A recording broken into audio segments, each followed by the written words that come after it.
La verdadera miseria no reside en la pobreza ni en la soledad, ni siquiera en la traición de quienes amaste.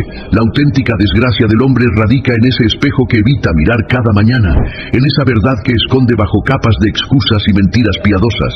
Quien huye de sí mismo construye su propia prisión, una celda invisible donde las cadenas son sus propios miedos, sus traumas no enfrentados, sus cobardías disfrazadas de prudencia. Existe un enemigo más letal que cualquier adversario externo, ese ser que habita dentro de ti y al que niegas reconocer, ese conjunto de debilidades que prefieres ignorar mientras culpas al mundo de tu fracaso. Antes de continuar con esta revelación que transformará tu perspectiva, necesito saber desde qué país estás presenciando esta verdad. Es dejar de ser víctimas. El cobarde se reconforta en la ilusión, el valiente se enfrenta al abismo de su propia naturaleza. El hombre construye elaboradas ficciones sobre su propia existencia, porque la verdad desnuda resulta insoportable para su frágil ego. Observa cómo la mayoría vive atrapada en narrativas heroicas donde son víctimas perpetuas de circunstancias injustas, de jefes incompetentes, de parejas que no los comprenden, de un sistema corrupto. Esta estructura mental no es accidental. Es un mecanismo de supervivencia psicológica que protege al individuo de enfrentar su responsabilidad absoluta en el estado actual de su vida. Cada excusa que pronuncias, cada justificación que elaboras, cada vez que señalas hacia afuera en lugar de mirar hacia adentro, estás construyendo los barrotes de tu propia jaula existencial. La psique humana posee una capacidad extraordinaria para la distorsión perceptual. Transformas tus miedos en precauciones razonables, tu pereza en necesidad de descanso, tu mediocridad en humildad virtuosa. Este proceso de autoengaño no es consciente en su mayoría, opera en estratos profundos de tu mente donde la racionalización cumple su función más oscura, preservar la imagen que tienes de ti mismo mientras saboteas cualquier posibilidad real de transformación. La mente se convierte en cómplice de tu estancamiento, generando argumentos sofisticados que justifican por qué no puedes cambiar, por qué las circunstancias son diferentes en tu caso, por qué las reglas del éxito no aplican para tu situación particular. Cuando evitas enfrentarte a ti mismo, no simplemente pospones el crecimiento, activamente destruyes tu potencial. Cada día que pasa viviendo en esta ficción autoimpuesta, erosiona tu capacidad para reconocer la realidad tal como es. Te vuelves adicto a la comodidad de la mentira, y como toda adicción, requiere dosis cada vez mayores para mantener la ilusión. Comienzas a rodear tu vida de personas que validan tus excusas, que confirman tus narrativas de victimización, que te permiten seguir dormido en el sueño cómodo de la irresponsabilidad. Construyes un ecosistema completo diseñado para protegerte de la verdad más fundamental. Eres el arquitecto de tu propia miseria. El verdadero horror del autoengaño radica en su naturaleza progresiva.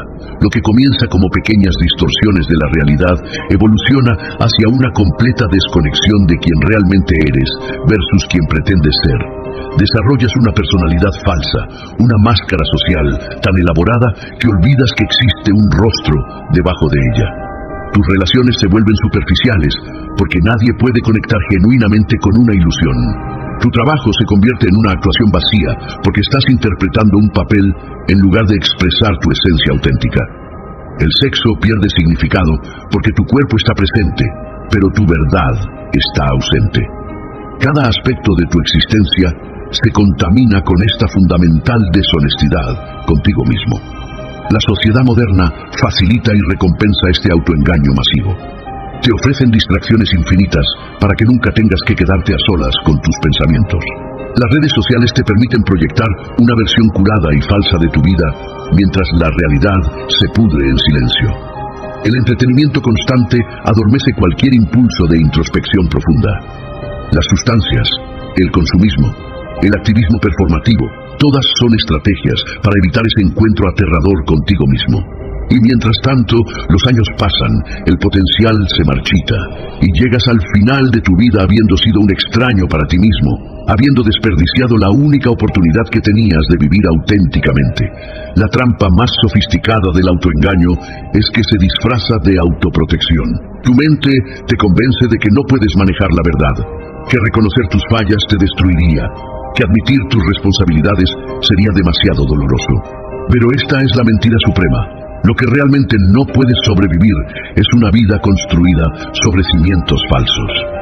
El dolor de enfrentar la verdad es agudo pero temporal. La agonía de vivir en la mentira es sorda pero eterna. Cada momento que pospones este encuentro inevitable contigo mismo, aumentas el precio que eventualmente deberás pagar.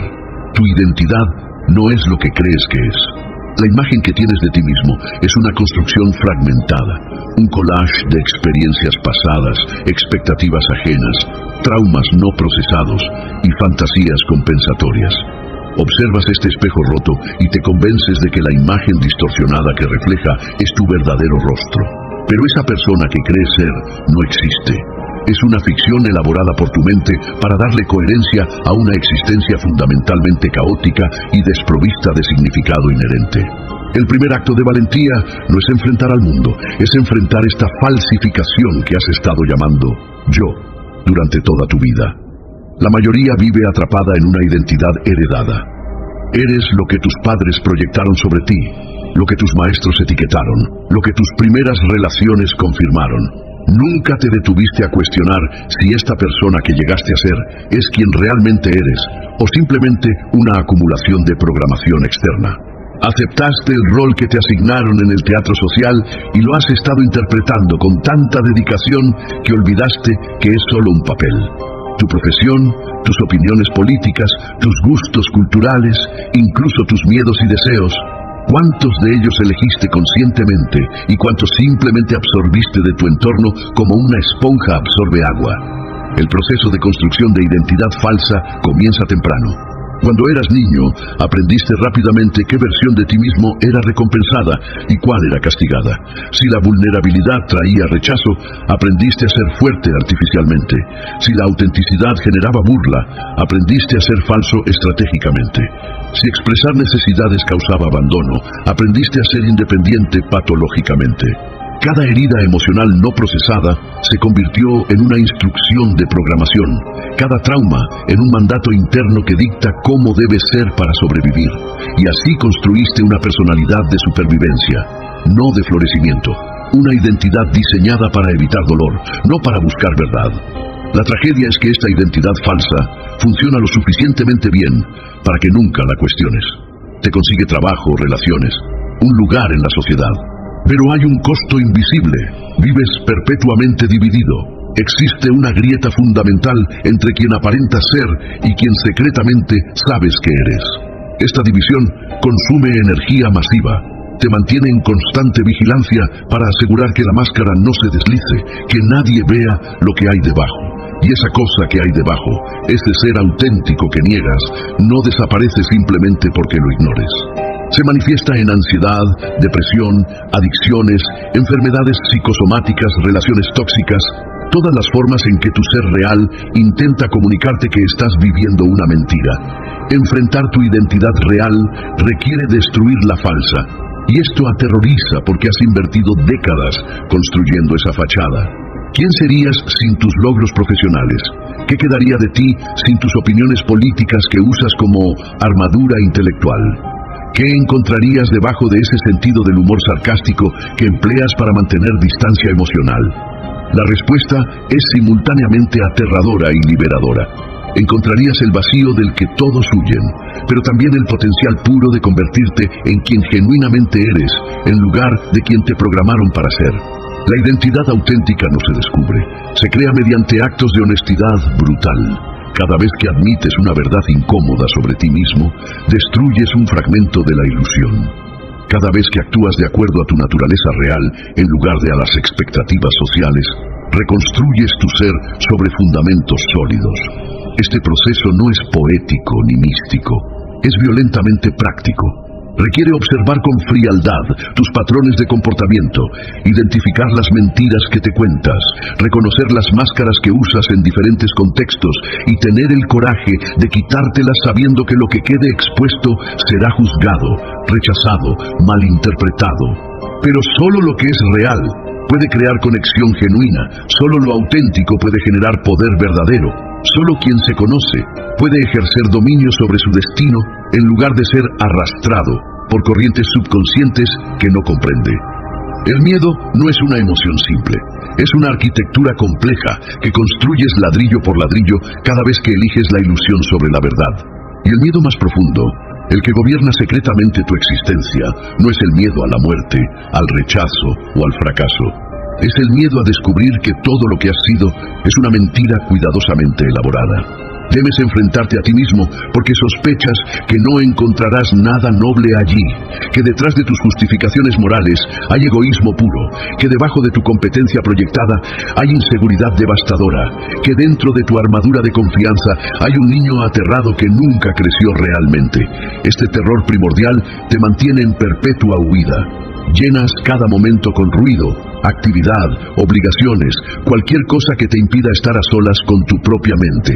Porque cuando el silencio llega, cuando las distracciones cesan, empiezas a escuchar esa voz interior que has estado silenciando con tanto esfuerzo. Esa voz que te dice que estás desperdiciando tu vida, que estás viviendo los sueños de otros, que te estás muriendo lentamente en una existencia que no elegiste conscientemente. Y en lugar de escuchar, aumentas el volumen de las distracciones externas. Trabajas más horas, consumes más contenido, te embarcas en más proyectos, todo para evitar ese encuentro inevitable contigo mismo. La estructura del miedo al autoconocimiento es paradójica. Cuanto más evitas enfrentarte a ti mismo, más poderoso se vuelve aquello que evitas. Las sombras que no iluminas crecen en la oscuridad, los demonios que no confrontas se multiplican en el silencio. Tu mente inconsciente sabe perfectamente lo que estás evitando, y esa información reprimida consume recursos cognitivos masivos. Desarrollas mecanismos de defensa cada vez más elaborados. Proyectas tus fallas en otros. Racionalizas tus fracasos. Te vuelves experto en el arte de la negación. Pero toda esta maquinaria psicológica tiene un costo. Te distancias progresivamente de la realidad. Pierdes contacto con lo que es verdadero. Vives en una simulación mental de tu propia creación. Lo que realmente temes no es descubrir que eres malo o inadecuado. Eso serían conclusiones simplistas. Lo que verdaderamente aterroriza es descubrir que eres responsable. Si admites que tus circunstancias actuales son resultado de tus decisiones pasadas, pierdes el consuelo de la victimización. Si reconoces que tienes poder para cambiar, pierdes la excusa de la impotencia. Si aceptas que tu infelicidad es autocreada, pierdes el derecho de culpar a otros.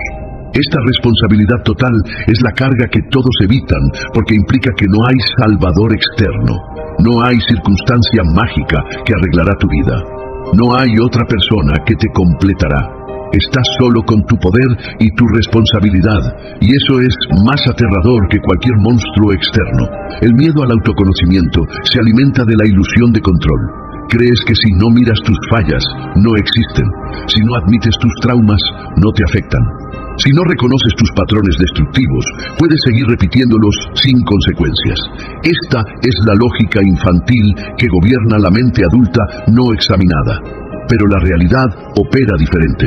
Lo que niegas te controla absolutamente. Tus traumas no procesados dictan tus reacciones emocionales. Tus inseguridades ocultas determinan tus decisiones cruciales. Tus miedos no enfrentados definen los límites de tu vida. No estás protegiendo tu paz mental al evitar el autoconocimiento. Estás garantizando tu esclavitud a fuerzas internas que no comprendes. Existe un punto de inflexión en cada vida donde el dolor de permanecer igual supera el miedo al cambio. Algunos lo alcanzan en su lecho de muerte cuando ya no queda tiempo para rectificar. Otros lo encuentran en crisis devastadoras que destruyen las estructuras de ilusión que sostenían. Los afortunados, los verdaderamente valientes, eligen ese encuentro antes de que sea forzado sobre ellos. Deciden voluntariamente descender al infierno de su propia psique, enfrentar los monstruos que han estado evitando, iluminar las esquinas oscuras donde esconden sus vergüenzas y terrores. Este acto voluntario de valentía es lo que separa a quienes viven con poder genuino de quienes meramente reaccionan a la vida con miedo disfrazado de prudencia. Porque te garantizo esto: cada día que pospones el encuentro contigo mismo tiene un costo acumulativo que no percibes hasta que la deuda se vuelve impagable. La evasión no es neutral, no es simplemente mantener el status quo, es una fuerza activamente destructiva que erosiona tu potencial, marchita tus capacidades y convierte tu vida en una sombra pálida de lo que podría haber sido. El precio se cobra en múltiples monedas, tiempo que nunca recuperarás, relaciones que podrían haber sido profundas pero permanecieron superficiales, oportunidades que pasaron mientras estabas paralizado por miedos no examinados, versiones de ti mismo que murieron sin nacer porque no tuviste el coraje de gestacionarlas. La primera víctima de la evasión es tu energía vital.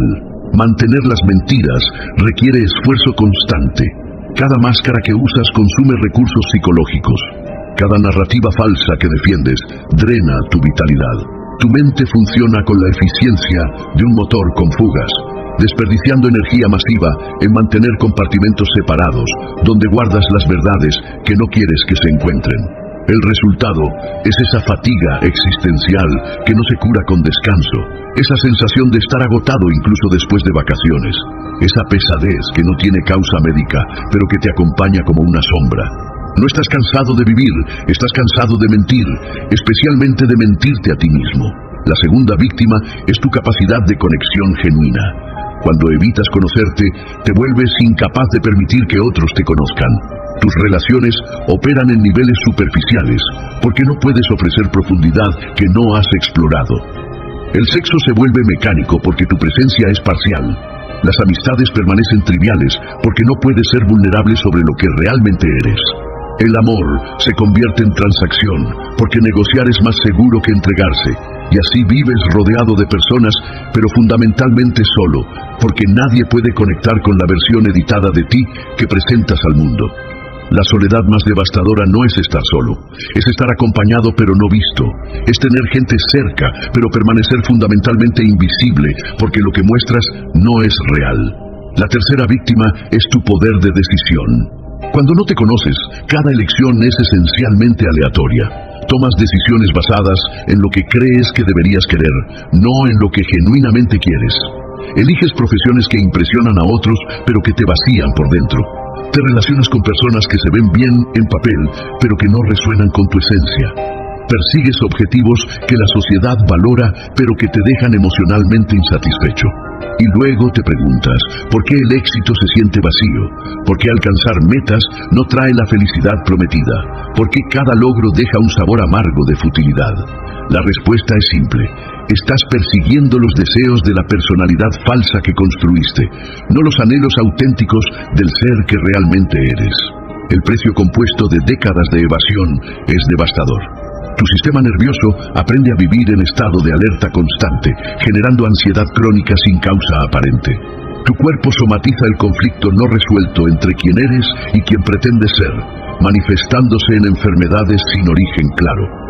Tu mente pierde la capacidad de concentración profunda, porque está constantemente ocupada manteniendo las ilusiones. Tu creatividad se marchita porque crear requiere acceso a partes de ti que has bloqueado. Tu intuición se atrofia porque has ignorado sus señales durante tanto tiempo que dejó de hablar. Te conviertes en una versión disminuida de ti mismo, operando al 30% de tu capacidad, mientras te preguntas por qué otros con menos talento aparente logran más que tú. El precio final, el más cruel, se cobra en el momento de tu muerte. No en el sentido religioso de castigo divino, sino en la simple matemática existencial de llegar al final, habiendo vivido la vida de otra persona. Ese momento de claridad terminal, donde las ilusiones se desmoronan y ves con perfecta nitidez todo lo que pudiste ser pero no fuiste, todo lo que pudiste experimentar pero evitaste, todas las versiones de ti mismo que asesinaste en el altar de la seguridad y la aprobación social.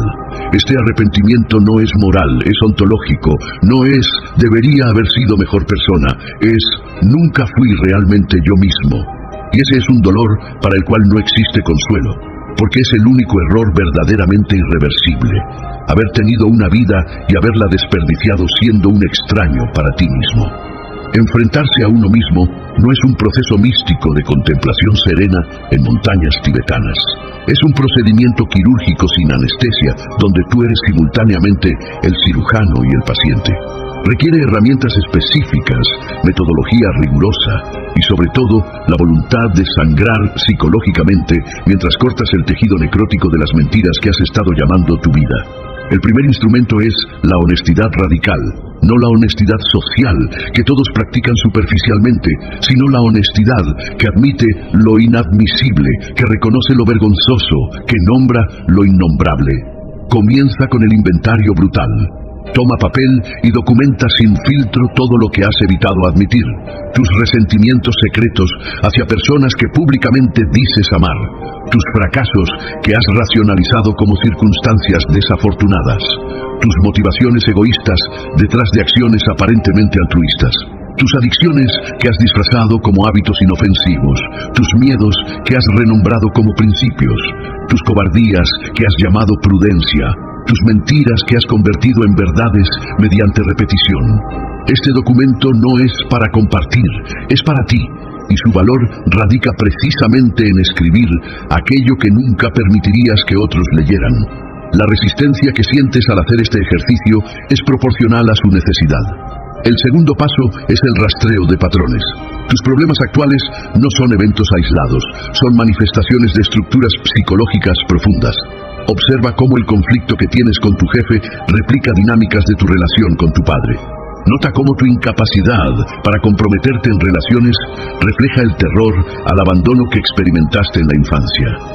Reconoce cómo tu necesidad compulsiva de logro está compensando sentimientos de inadecuación que nunca procesaste. Estos patrones se repiten porque representan lecciones no aprendidas, heridas no sanadas, verdades no enfrentadas. Mapéalos con precisión clínica.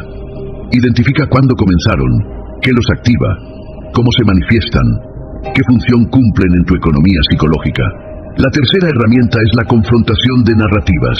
Todos vivimos según historias que nos contamos sobre quiénes somos y cómo funciona el mundo.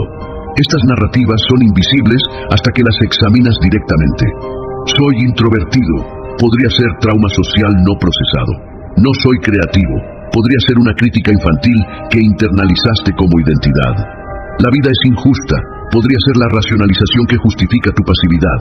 No puedo confiar en nadie, podría ser la proyección de tu propia traición a ti mismo. Cuestiona cada creencia sobre ti y el mundo. Busca evidencia contraria. Pregúntate, ¿qué ganarías manteniendo cada narrativa? Porque si una historia persiste, es porque sirve algún propósito, usualmente protegerte de una verdad más incómoda. El cuarto instrumento es la experimentación conductual. El autoconocimiento no viene solo de introspección, viene de acción. Identifica comportamientos que has evitado por miedo y ejecútalos deliberadamente. Si evitas conflicto, inicia conversaciones difíciles. Si temes rechazo, ponte en situaciones de posible rechazo. Si evitas vulnerabilidad, comparte algo genuino que te aterroriza revelar. La reacción que estos experimentos provocan en ti revela verdades que ninguna cantidad de pensamiento podría descubrir. Tu ansiedad te muestra dónde están tus heridas.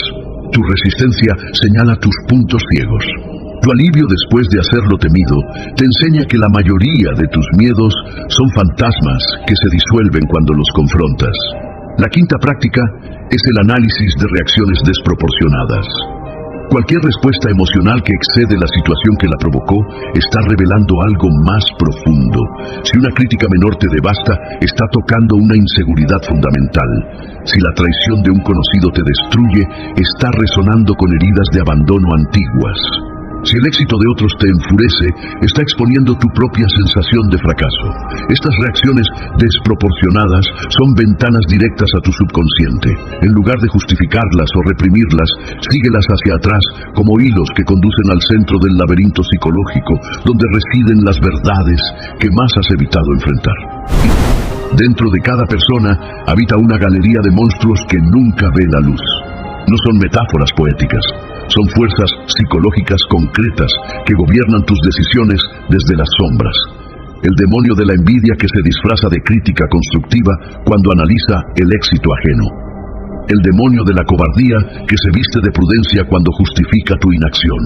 El demonio de la arrogancia que se oculta tras falsa humildad, mientras secretamente te consideras superior a quienes te rodean.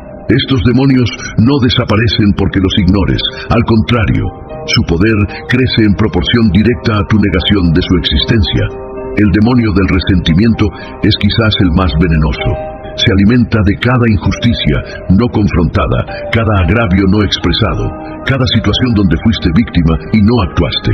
Este demonio convierte tu dolor en toxina que envenena cada aspecto de tu vida. Te hace sabotear relaciones que podrían ser nutritivas porque no puedes perdonar ofensas pasadas de otras personas. Te mantiene encadenado a eventos que ocurrieron hace años o décadas, reviviendo el dolor en bucle infinito, mientras el perpetrador original ni siquiera recuerda el incidente. El resentimiento es el veneno que tomas esperando que mate a tu enemigo, pero la única víctima eres tú, consumido lentamente desde dentro por una acidez que te corroe. El demonio de la superioridad defensiva opera con sutileza particular. No te permite ver a otros como iguales, porque necesitas la ilusión de estar por encima para compensar el terror secreto de estar por debajo. Juzgas constantemente, criticas automáticamente, encuentras fallas en todo lo que otros hacen. Este demonio te convence de que tu crítica constante es discernimiento refinado, que tu incapacidad de celebrar el éxito ajeno es simplemente tener estándares altos. Pero la verdad que este demonio oculta es simple. Cada vez que desprecias a otro, estás proyectando el desprecio que sientes hacia ti mismo. Cada vez que señalas imperfecciones externas, estás evitando enfrentar las propias. Tu juicio de otros es el espejo distorsionado de tu autojuicio implacable. El demonio del autosabotaje es particularmente insidioso porque opera disfrazado de protección. Justo cuando estás a punto de lograr algo significativo, este demonio activa mecanismos que aseguran tu fracaso. Procrastinas en el proyecto crucial. Saboteas la relación que podría ser transformadora. Te autodestruyes cuando el éxito está al alcance. Este patrón no es mala suerte ni coincidencia, es tu psique protegiendo la identidad de fracasado que has internalizado. Porque si tuvieras éxito, tendrías que actualizar la narrativa sobre quién eres, y eso aterroriza más que permanecer en la miseria familiar. Prefieres el sufrimiento conocido que el riesgo de lo desconocido, incluso si lo desconocido es el éxito que conscientemente dices buscar. El demonio de la necesidad de aprobación convierte tu vida en actuación perpetua. Moldeas tu personalidad según la audiencia, cambias tus opiniones para encajar, suprimes tu autenticidad para ser aceptado. Este demonio nació en momentos de tu historia donde el rechazo significó dolor real, donde ser tú mismo resultó en castigo, donde la autenticidad causó abandono. Entonces aprendiste a ser camaleón, a leer la habitación y ajustarte a ella. Pero el costo de esta estrategia de supervivencia es que pierdes contacto con quién eres cuando nadie está mirando. Tu identidad se convierte en variable dependiente de la opinión ajena, y así entregas tu poder más fundamental, el derecho a definirte a ti mismo. El demonio final, el más silencioso y letal, es el de la insignificancia autoimpuesta. Este demonio te susurra que no importas, que tus acciones son irrelevantes, que tu existencia es trivial. Te convence de jugar pequeño, porque así no arriesgas el dolor del fracaso visible. Te mantiene en trabajos mediocres, relaciones tibias, vidas sin impacto, todo bajo la racionalización de ser realista o modesto. Pero este demonio no te está protegiendo, te está matando lentamente.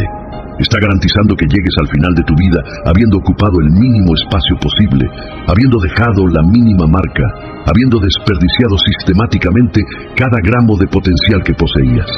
Nombrar este demonio es el primer paso para matarlo, y matarlo es la única manera de empezar verdaderamente a vivir. La transformación genuina no ocurre en seminarios motivacionales ni mediante afirmaciones positivas frente al espejo. Ocurre en el horno de la presión sostenida, donde el viejo yo es fundido y el nuevo yo es forjado, mediante decisiones repetidas en momentos de resistencia máxima. La arquitectura de esta transformación requiere 3 pilares fundamentales: la destrucción deliberada de lo que eres, la creación consciente de lo que serás y el mantenimiento brutal de la nueva estructura contra las fuerzas que constantemente intentan devolverte a tu versión anterior. La destrucción debe ser total, no parcial. No puedes renovar una casa construida sobre cimientos podridos. Debes demolerla hasta la base y reconstruir desde cero. Esto significa identificar cada aspecto de tu identidad actual que no sirve a tu versión auténtica y eliminarlo sin sentimentalismo. Las amistades que alimentan tu versión pequeña de ti mismo deben ser cortadas. Los hábitos que refuerzan patrones destructivos deben ser erradicados. Los entornos que activan tu antiguo yo deben ser abandonados. Las narrativas reconfortantes que justifican tu mediocridad deben ser desmanteladas. Este proceso es violento porque estás asesinando versiones de ti mismo, y aunque sean versiones falsas, han sido compañeras durante años o décadas. Sentirás duelo, resistencia, terror. Todo esto es evidencia de que el trabajo es real. La creación del nuevo yo no puede ser pasiva. No te conviertes en tu versión superior mediante deseo o visualización. Te conviertes mediante decisión y repetición. Cada día enfrentas momentos donde puedes elegir el patrón viejo o el patrón nuevo. El viejo patrón es fácil, automático, reconfortante en su familiaridad. El nuevo patrón es difícil, requiere esfuerzo consciente, genera incomodidad. La transformación real sucede en estos micromomentos de elección, donde seleccionas consistentemente la opción que tu viejo yo nunca elegiría. Si tu viejo yo evitaba conflicto, tu nuevo yo lo busca estratégicamente. Si tu viejo yo procrastinaba, tu nuevo yo actúa inmediatamente. Si tu viejo yo mentía para protegerse, tu nuevo yo dice la verdad aunque duela. Estas elecciones repetidas 1000 veces son lo que eventualmente solidifica la nueva identidad. El mantenimiento requiere vigilancia perpetua porque tu psique es conservadora por naturaleza. Hay un impulso homeostático que constantemente intenta devolverte al equilibrio anterior, incluso si ese equilibrio era miserable, porque era familiar. Notarás momentos donde antiguos patrones emergen, especialmente bajo estrés. La tentación de reaccionar como tu viejo yo, de tomar decisiones desde tu antigua identidad, de deslizarte hacia comportamientos que creías superados. Estos momentos no son fracasos, son pruebas. Tu tarea es reconocerlos en tiempo real y elegir conscientemente tu nueva respuesta. Esta vigilancia debe mantenerse durante años. Eventualmente se vuelve automática, pero inicialmente requiere atención exhaustiva. La transformación real también exige aislamiento temporal. Debes crear distancia de las personas y situaciones que conocían tu versión anterior, porque actuarán como anclas gravitacionales que te jalan hacia atrás. Ellos tienen expectativas fijas de quién eres, patrones establecidos de cómo interactuar contigo, y subconscientemente sabotearán tu cambio porque los incomoda. No lo hacen con malicia, lo hacen porque tu transformación los obliga a confrontar su propia estasis. Si cambias, ellos pierden la excusa de no poder cambiar. Si te liberas, su prisión se vuelve más obvia. Por eso la transformación a menudo requiere soledad, no como castigo, sino como necesidad estratégica. Necesitas espacio libre de las expectativas ajenas para solidificar tu nueva forma antes de exponerla al mundo que conocía la anterior. El indicador definitivo de transformación real no es cómo te sientes, es cómo actúas bajo presión. Tu versión nueva debe ser probada en el fuego de situaciones que históricamente activaban tu versión vieja. Cuando enfrentes el tipo de situación que antes te hacía colapsar en patrones destructivos, y esta vez respondas diferente. Cuando sientas el impulso antiguo pero elijas la acción nueva. Cuando mantengas tu nueva identidad, incluso cuando nadie está observando y sería fácil revertir, entonces sabes que la transformación es estructural, no cosmética. Cuando finalmente te enfrentas a ti mismo sin filtros ni disculpas, cuando has visto tus demonios y los has nombrado, cuando has destruido las ilusiones y reconstruido sobre verdad, emerge un tipo de poder que es cualitativamente diferente a cualquier poder externo. No es el poder que viene de títulos, dinero o influencia social. Es el poder ontológico de ser completo, de operar desde integridad real, de actuar sin la fragmentación que viene de vivir en contradicción contigo mismo. Este poder es silencioso pero absolutamente tangible. Otros lo perciben subconscientemente, aunque no puedan nombrarlo. El primer poder es la impermeabilidad a la manipulación. Cuando te conoces profundamente, cuando has mapeado tus debilidades y vulnerabilidades, cuando has enfrentado tus miedos y vergüenzas, nadie puede usar esa información contra ti porque ya la has integrado. Los intentos de manipulación emocional fallan porque reconoces los mecanismos que intentan activar. Las tácticas de presión social son inefectivas porque tu identidad no depende de aprobación externa. Los ataques a tu ego rebotan porque has trascendido la necesidad de defender una imagen falsa. Esta impermeabilidad no es armadura rígida que te aísla, es flexibilidad consciente donde eliges deliberadamente qué penetra tu espacio psicológico y qué rechazas. El segundo poder es la claridad de decisión. La mayoría vive en niebla perpetua, incapaz de tomar decisiones claras porque no saben qué quieren realmente. Están negociando entre múltiples versiones de sí mismos, cada una con agendas contradictorias. Pero cuando te conoces, cuando has clarificado tus valores auténticos versus los heredados, cuando comprendes tus motivaciones reales versus las que pretendes tener, las decisiones se simplifican dramáticamente. No porque las opciones sean más fáciles, sino porque sabes desde dónde estás eligiendo. Tu brújula interna está calibrada con precisión porque has hecho el trabajo de distinguir entre el norte verdadero y el norte magnético de las expectativas sociales. El tercer poder es la presencia auténtica. Hay una cualidad magnética en personas que son genuinamente ellas mismas. No están actuando, ajustando, calculando cómo aparecer. Simplemente son, y esa simplicidad es revolucionaria en un mundo de máscaras. Esta presencia atrae porque es rara, porque ofrece algo que la gente hambrienta de autenticidad percibe pero raramente encuentra: contacto real con un ser humano real. En relaciones, esto crea conexión profunda, porque no hay barreras artificiales. En liderazgo, genera confianza, porque la gente percibe integridad en lugar de performance. En negociaciones, produce respeto porque proyectas la energía de alguien que no puede ser comprado, intimidado o seducido hacia compromiso de sus principios. El cuarto poder es la capacidad de acción decisiva sin parálisis por dudas.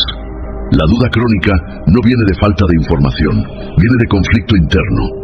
Cuando múltiples versiones de ti mismo quieren cosas contradictorias, cualquier acción traiciona a alguna de esas versiones. Pero cuando has integrado tu psique, cuando has resuelto las contradicciones internas fundamentales, cuando operas desde un centro unificado, la acción se vuelve fluida.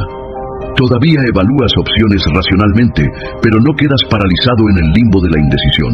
Actúas, observas resultados, ajustas. Este ciclo de acción, retroalimentación, ajuste es inmensamente más poderoso que el ciclo de contemplación, duda, inacción, donde la mayoría existe. El quinto poder es quizás el más subversivo, la capacidad de estar solo, sin soledad.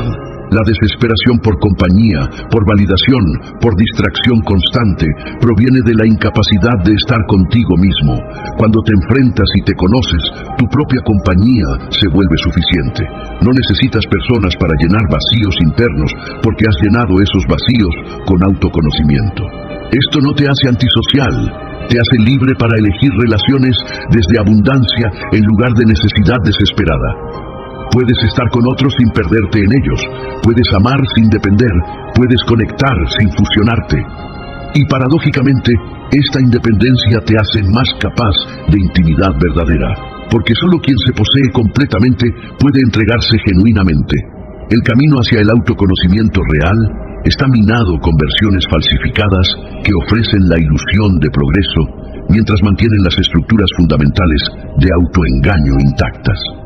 La industria del desarrollo personal ha perfeccionado el arte de vender autoconocimiento superficial que hace sentir a la gente iluminada mientras permanecen fundamentalmente dormidos. Debes reconocer estas trampas no solo para evitarlas, sino porque es probable que ya hayas caído en varias, confundiendo el mapa con el territorio, la descripción del viaje con el viaje mismo. La primera trampa es el autoconocimiento intelectual, sin transformación comportamental. Puedes leer 1000 libros sobre psicología, memorizar teorías sobre el funcionamiento de la mente, articular con elocuencia tus patrones disfuncionales y todavía seguir actuando exactamente igual. Este conocimiento teórico crea la ilusión de progreso, porque puedes hablar sofisticadamente sobre tus problemas, pero hablar sobre ellos no es lo mismo que resolverlos. De hecho, esta articulación puede convertirse en otra forma de evasión, donde el análisis interminable reemplaza a la acción necesaria. Te conviertes en experto en diseccionar tu psique sin cambiar un solo patrón destructivo, como un estudiante de medicina que puede describir perfectamente una enfermedad mientras la padece sin tratamiento. La segunda trampa es confundir catarsis emocional con sanación. Llorar en terapia, expresar rabia en talleres vivenciales, compartir vulnerabilidad en círculos de apoyo. Todo esto puede sentirse profundo y transformador en el momento. Y tiene valor como parte del proceso, pero no es el proceso completo. La descarga emocional, sin cambio estructural, es como limpiar una herida sin cerrarla. Momentáneamente alivia, pero no cura. Algunas personas se vuelven adictas a esta catarsis, repitiendo el mismo ciclo de descarga emocional sin progreso real, porque la intensidad emocional se siente como trabajo profundo, cuando en realidad es evitación sofisticada del trabajo verdaderamente difícil de reconstruir patrones fundamentales.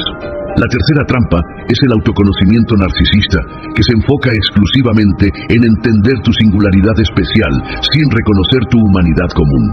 Te obsesionas con tu tipo de personalidad, tu signo astrológico, tu trauma único, tu sensibilidad particular. Esta hiperindividualización se convierte en otra forma de ego inflado, donde tu sufrimiento es más profundo, tu experiencia más compleja, tu psique más fascinante que la de otros. Esta trampa es particularmente seductora, porque se disfraza de autoconocimiento cuando en realidad es autoindulgencia. Te mantienes centrado en ti mismo, no en servicio de transformación, sino en servicio de una narrativa donde eres el protagonista especialmente interesante de tu propia telenovela interna. La cuarta trampa es el autoconocimiento que se convierte en excusa. Así soy yo, se vuelve justificación para no cambiar. Identificas tus patrones, los etiquetas, y luego los usas como explicación para comportamiento destructivo, en lugar de llamado a transformación. Tengo problemas de abandono por mi infancia. Se convierte en razón para sabotear relaciones en lugar de motivación para trabajar en esos problemas. Soy introvertido, justifica aislamiento patológico. Mi trauma me hace así. Te absuelve de responsabilidad por tus acciones actuales. El autoconocimiento real reconoce patrones, pero no se esconde detrás de ellos. Los ve como material a transformar, no como identidad fija a aceptar pasivamente. La quinta trampa es el autoconocimiento performativo para audiencia.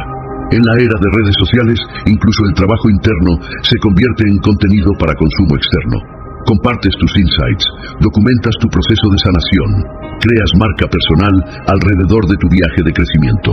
Esta exhibición transforma el proceso genuino en performance, donde la preocupación por cómo apareces a otros contamina la honestidad brutal que requiere el autoconocimiento real. Empiezas a tener insights que se ven bien en posts, en lugar de insights que duelen demasiado para compartir. Te vuelves curador de tu propia imagen de persona autoconsciente, en lugar de simplemente hacer el trabajo privado, sucio, poco glamoroso de enfrentarte a tus demonios sin audiencia ni aplauso. El autoconocimiento no es destino al que llegas, es compromiso que renuevas cada día. No alcanzas un punto donde puedes declararte completamente conocido y cerrar el capítulo. Eres ente en constante evolución, enfrentando nuevas situaciones que revelan aspectos previamente ocultos de tu psique, desarrollando nuevas capas de complejidad que requieren exploración continua. El compromiso final no es con una versión específica de ti mismo, es con el proceso perpetuo de verdad, con la disposición de seguir mirando incluso cuando lo que ves es incómodo, perturbador o contradice la narrativa que has construido. Este compromiso requiere honestidad radical como práctica diaria.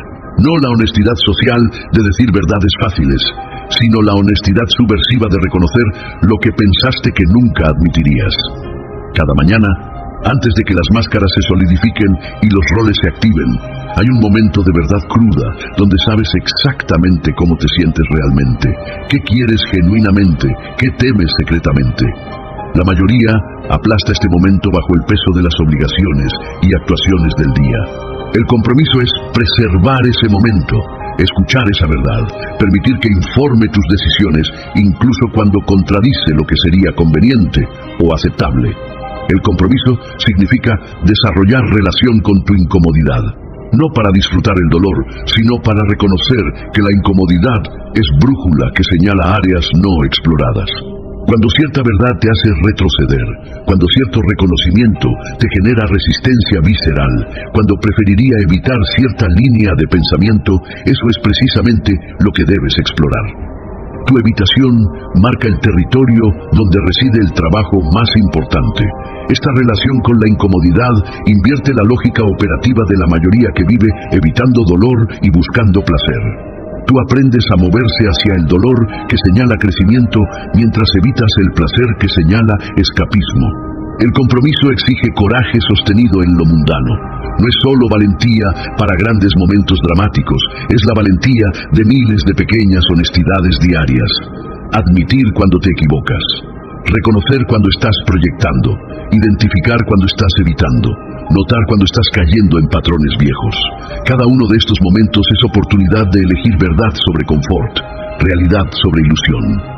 Esta valentía acumulativa a través de años es lo que eventualmente produce transformación estructural que todos buscan, pero pocos alcanzan, porque quieren el resultado sin el proceso, la iluminación sin la disciplina, la transformación sin el trabajo. El compromiso final es con la soledad esencial de este viaje. Otros pueden acompañarte, apoyarte, reflejarte, pero nadie puede hacer el trabajo por ti. No hay terapeuta, gurú, pareja o libro que pueda enfrentarte a ti mismo en tu nombre. Este encuentro es irreductiblemente personal. Ocurre en el silencio de tu propia mente, en momentos donde nadie observa y nadie aplaude. La tentación constante es externalizar este trabajo, buscar salvador externo, esperar intervención mágica. El compromiso es reconocer que la salvación, si existe, viene de ti mismo enfrentando tu verdad sin intermediarios. Esta soledad no es desolada, es poderosa, porque cuando aceptas que estás solo en este trabajo, dejas de desperdiciar energía esperando rescate y comienzas finalmente a rescatarte a ti mismo. Al final, el autoconocimiento no te hace más feliz en el sentido trivial de placer constante. Te hace más real, más vivo, más libre de las cadenas invisibles que gobernaban tus decisiones. Te convierte de personaje reactivo en tu propia historia a autor consciente de tu narrativa. No elimina el sufrimiento inherente a la existencia humana, pero transforma sufrimiento sin sentido en dolor con propósito, agonía de vivir ajeno en desafío de vivir auténtico. Y ese cambio, esa transmutación de víctima inconsciente en protagonista deliberado de tu vida, es la única revolución que importa, la única victoria que nadie puede quitarte, el único logro que trasciende la muerte, porque cambia quién fuiste mientras estuviste vivo.